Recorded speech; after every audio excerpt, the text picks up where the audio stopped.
There are growing calls for an end to hostilities in the Great Lakes region as the Democratic Republic of Congo and Rwanda are still not seeing eye to eye. Congo's eastern neighbours, Rwanda and Uganda, have a long history of military intervention inside the DRC. The two countries invaded in 1996 and again in 1998, claiming that they were defending locals against local militia groups. The Joint Military Commission should then become operational. The Joint Military Commission will have as one of its tasks an assessment in detail, an assessment of the military security questions that must be addressed in the Democratic Republic of the Congo.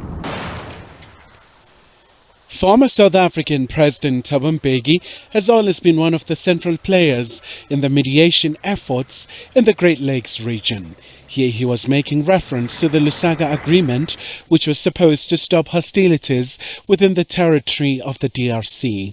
Tensions are high as the Democratic Republic of Congo has been engaged in heavy fighting against the rebel group M23. Kinshasa has also accused Rwanda of backing M23, a claim Kigali has vehemently denied. Instability in the eastern part of DRC has always been a massive challenge for decades. We're dealing with these problems, dealing thoroughly with these problems, both at the political level. Measures have been taken. Diplomatically, we're working with the neighboring countries to bring about stability in the east. The Great Lakes region remains one of the most sensitive parts of the continent, yet endowed with natural resources, and it has seen a number of tragedies. At the height of his presidency, Mbeki was vocal about the importance of peace in the continent. Africa is not defined by the conflicts that occur on the continent, because we just do a little bit of counting of the countries on the continent. You'll see that the overwhelming majority of countries on the continent are not involved in any conflict. It's not even defined by dictatorships, because again you will find, if you look around the majority of the continent, the African continent, it doesn't have majority government, majority of governments being dictatorships. Fighting has forced tens of thousands to flee their homes in a region. Some of the atrocities that have occurred in the region include the genocide in Rwanda, civil war in Burundi, and the cross-border conflict in the DRC, exacerbated by internal and external illegal armed groups. Kailihle Kumalo, SABC News, Johannesburg. For some analysis, we're now joined by Channel Africa producer and African Affairs analyst Nixon Katembo. Mon frère, good evening. Thanks very much indeed for joining us. It looks like things are just getting worse between Rwanda and the DRC. We speculated that things might escalate. Is that what we're seeing? Certainly what we see is a changing of narrative on the part of the DRC, actually calling a spade, and before government of the DRC has been reluctant on calling on Rwanda for its invasion of the DRC territory, but this time I think that narrative is changing, and the government in Kinshasa has come out clearly condemning Rwanda's invasion of the DRC. The union, or rather support of the M23, this time clearly, according to Kinshasa, and the evidence that has been presented by the government through the peace and security framework of the ICGLR, which is the International Conference on the Great Lakes region that was born in Addis Ababa.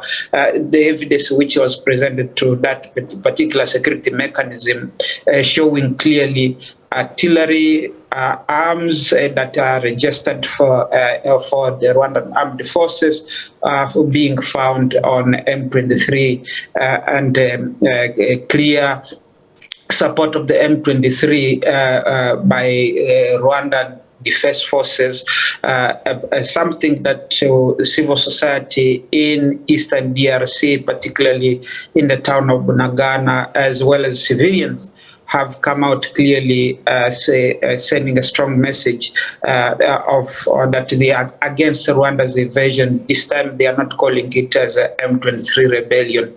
And I think, Peter, for the sake of this particular interview, we should make clear distinction between two things. One is the distinction between the Congolese populations of Rwandan descent, the so-called Rwandophone in Eastern DRC. These are people who speak Kinyarwanda, and they are in two categories, those who are Hutus and those who are Tutsis. In as much it is in Rwanda, the two main ethnic groups that are found in Rwanda. So you cannot differentiate between the two. However, what is very disturbing is the use of ethnic mobilization and ethnic narrative by the Rwandan government, and on the other side of some civil society within and people within the Congolese society, taking these routes of ethnic mobilization, which is very wrong. I say this because on the 10th of June, this month, we are in, the Rwandan government wrote to the United Nations Security Council through its permanent representative at the UN in New York, saying that Tutsis or Rwandophones are being targeted, which is not the narrative that is not reflecting the clear picture of why Rwanda is invading the DRC. The second point that I should make, having made that point clear, is the issue around why the resurgence of the M23 is coming at this critical point in time, at the time when actually the DRC joined East African Community. And the current war, to make it more clear, is a war of economics, between various interests in the region, namely Uganda and Rwanda, as well as many other multinationals having access to the natural resources of DRC. That has been said over and over. But what is more of a change in this particular interest is the competing interest between Uganda and Rwanda. Uganda having signed a deal with the Congolese government to construct the road from Bunagana, which was occupied by the M23 earlier this week, up to the city of Goma. And I've said before that this is going to cut business from Rwanda. Namely, you look at the entry of goods from the ports of Mombasa going through Gachitumba and Gatuna border, as well as on the Uganda side of Mirama Hills, getting to Rwanda and then going via Kigali to Goma, or via Kigali to the border side of the western side of rather the southern side of Rwanda, and up to the border post of Uvira in Bukavu. And that is the heart, that is what is at the heart of the matter at the moment. But also the DRC government coming out clearly condemning Rwanda, and also having closed the border for 3 days and then hampering economic activities between the two countries, which is where it hurts most the Rwandan government, because as I have said before, the Rwandan government cannot survive, especially economically, without the much looted resources of the DRC since 1996, when it waged war alongside Laurent Kabila's to take over power in Kinshasa. So basically, this is where the issue is. And the third one is for East Africa to come in and say that they are going to send a standby force, especially with President Uhuru Kenyatta's declaration yesterday. I think of neither here or there whether this stand by force from East Africa is going to have an impact, because if you look at the countries that are going to have these forces in Eastern DRC, in case they are sent, look at Burundi, you look at Rwanda, you look at Uganda, or both of which have interest inside the DRC. Burundi chasing FNL and the Red Tabara rebels in the South Kivu province. Rwanda claiming that they have FDLR in Eastern DRC, but also supporting the M23. Then you have Uganda also, which have ADF having signed also the security agreement with the Congolese government. You have, on the other hand, Kenya also, which deployed armies there in Eastern DRC in support of MONUSCO. You have Tanzania, which have troops in Eastern DRC as under the Force Intervention Brigade. So I don't understand why now they are talking about East African standby force, while already these armies are already on the ground, albeit with competing interests. Is there a way back for these two countries? Certainly there is a way back, and the only way back here is to have a framework within which both countries can cooperate, both the DRC and Uganda, the DRC and Rwanda. And in this case, I think there have been some progress with Uganda to that effect. I don't know how genuine those military cooperations as well as economic cooperations are going to happen between Uganda and the DRC. On the other hand, Rwanda is in a tight corner in a sense that whatever has happened, Rwanda have gone to an extra mile of infiltrating DRC institutions through the different dialogue that have been happening through proxy rebellions from the FDL to by Laura Kabila to the RCD Goma, from the RCD Goma to the CNDP of Laurent Nkunda, and now the M23. And if you look at it, by the way, it's always Rwanda insisting that the DRC should talk to its rebel groups, and also saying that that is a DRC problem. The same question now can be posed to the regime in Kigali, that you have been saying for the past 25 to 26 years that you have a problem with the FDLR or rebels trying to stabilize Rwanda. Why has there not been an effort to actually engage those rebels if indeed they exist? But one cannot help it to the fact that Rwanda has been having joined the military operation with the government of the DRC. I think the DRC have done so much to take Rwanda into confidence to the extent of allowing the Rwandan military to get inside the DRC to track those rebels.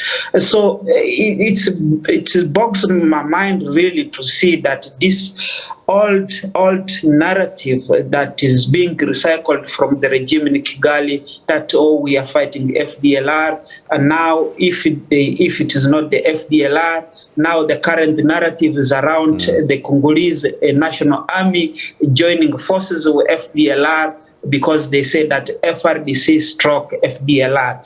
So it's in a way to try to justify actually the invasion of the DRC. Yeah. But the point, as I made it, is always around the economic interest. Rwanda knows too well that once you close the border between the DRC, or there is a problem with the DRC, therefore resources cannot filter through into Rwanda for their own manufacturing, be it for mineral exports. So you know for the fact that Rwanda for some few years now has been the exporter of tin and coltan, which actually do not have even mining itself inside Rwanda. So the Nixon, we're running out of time. We're running out of time, and perhaps you can answer this final question quite briefly. And I think you alluded to it at the beginning. Some of the language that's coming out is quite concerning. I saw a clip of a guy called Jules Kalubu Munyere of DPS Youth. And he was saying things like, I'm calling to all our partisans from all corners of Kinshasa to go and get all the Rwandans, Tutsis, out of wherever they are. We're going to direct you where they are. In Katembo, opposite Luano camp, near General Konde. They are there at main bus stations, opposite the Zambian embassy. I mean, this is a call to violence, isn't it? Well, you have to look at it in two contexts, Peter. I think, as I said, that on both sides, both the DRC and Rwanda, to revert to ethnic mobilization really have to be condemned by any sensible minds and any sensible leaders within that region. However, to use ethnic mobilization to drive a point in invading a country and therefore causing mayhem and causing suffering on the civilians in Eastern DRC, it cannot be accepted in the same times. And this is where I think it should be, because why this is happening is because of the invasion in the first place. Should there be a stop to these invasions, as I said, you wouldn't be seeing this mobilization happening. And I would point to the fact that those who lived during the period of CPGL, Communauté de Pays de Grand Lac, which actually there was a smooth understanding between Rwanda, Burundi, and the DRC, bearing in mind that these are communities which are interlinked in terms of cultural practices, in terms of language, in terms of social understanding and the social outlay there. So you cannot use ethnic mobilization to justify an economic war, as I said, in this case. So that is the point, and whether whoever called for any ethnic mobilization in this case should be condemned. Mon frère, always good talking to you. Your analysis is always greatly appreciated. Thank you. Thanks for having me.